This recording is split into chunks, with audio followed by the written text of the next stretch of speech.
ఈ రోజుల్లో చదువు అంటే కేవలం మార్కులు, ర్యాంకులు. అందుకే 2026 అకాడమిక్ ఇయర్కి సిబిఎస్ఈ బోర్డ్ కొన్ని మార్పులు చేసింది. పిల్లల్ని కేవలం పుస్తకాల పురుగుల్లా కాకుండా ఈ తరం టెక్నాలజీకి తగ్గట్టు ఆల్రౌండర్స్గా మార్చాలని ఫిక్స్ అయిపోయింది.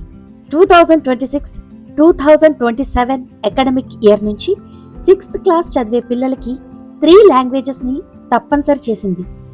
ఇంగ్లీష్, తెలుగు, హిందీ ఇక నుంచి కంపల్సరీగా చదవాల్సిందే. మీకు గుర్తుందా, 1986 సంవత్సరంలో కూడా ఇలాంటి ఒక పెద్ద మార్పు వచ్చింది.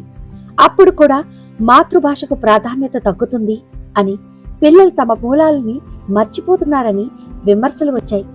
ఇప్పుడు మళ్ళీ ఈ 3 లాంగ్వేజెస్ రూల్ తీసుకుని రావడం వల్ల పిల్లల్లో ఒత్తిడి పెరుగుతుంది. కానీ 3 భాషలు ఒకేసారి నేర్చుకోవడం వల్ల స్టూడెంట్స్ బ్రెయిన్ షార్ప్ అవుతుందని, కొత్త సంస్కృతులు నేర్చుకుని అవకాశం ఉంటుందని నిపుణులు అంటున్నారు. ఇదే కాక ఈ జనరేషన్లో కొంతమంది పిల్లలకి మ్యాథ్స్ అంటే చాలా భయం ఉంటుంది.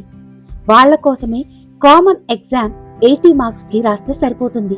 ఫ్యూచర్లో ఇంజనీర్ అవుతా, నాకు మ్యాథ్స్ అంటే చాలా ఇష్టం అనుకున్న వాళ్ళు మాత్రం ఎక్స్ట్రాగా 25 మార్క్స్ అడ్వాన్స్డ్ ఎగ్జామ్ రాయవలసి ఉంటుంది.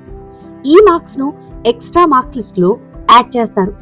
దీనివల్ల ఎవరికి ఎంత టాలెంట్ ఉందో వాళ్ళని ఎంకరేజ్ చేస్తారు.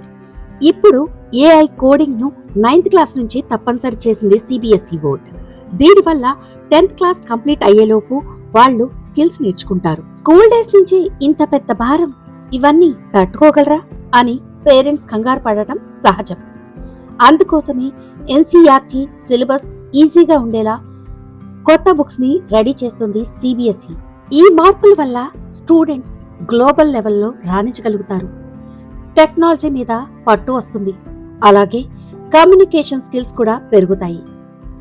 కాకపోతే సిలబస్ ఎక్కువై లోడ్ పెరగడం వల్ల పిల్లలకు గేమ్స్ ఆడుకోవడానికి టైం ఉండదు అని టెన్షన్ పడుతున్నారు. అందుకే కళ, ఎడ్యుకేషన్, ఫిజికల్ గా తప్పనిసరి చేయాలని చూస్తుంది బోర్డ్. మొత్తానికి సిబిఎస్ఈ 2031లో 10th క్లాస్ బోర్డ్ ఎగ్జామ్ రాసే వాళ్ళకి ఇది ఒక కొత్త ఎక్స్పీరియన్స్. మార్పు ఎప్పుడు కొంచెం కష్టంగానే ఉంటుంది, కానీ అది మన పిల్లల భవిష్యత్తు కోసమైతే ఆహ్వానించాల్సిందే. మరి సిబిఎస్ఈ తీసుకొచ్చిన ఈ కొత్త మార్పులపై మీ అభిప్రాయం కామెంట్స్లో చెప్పండి.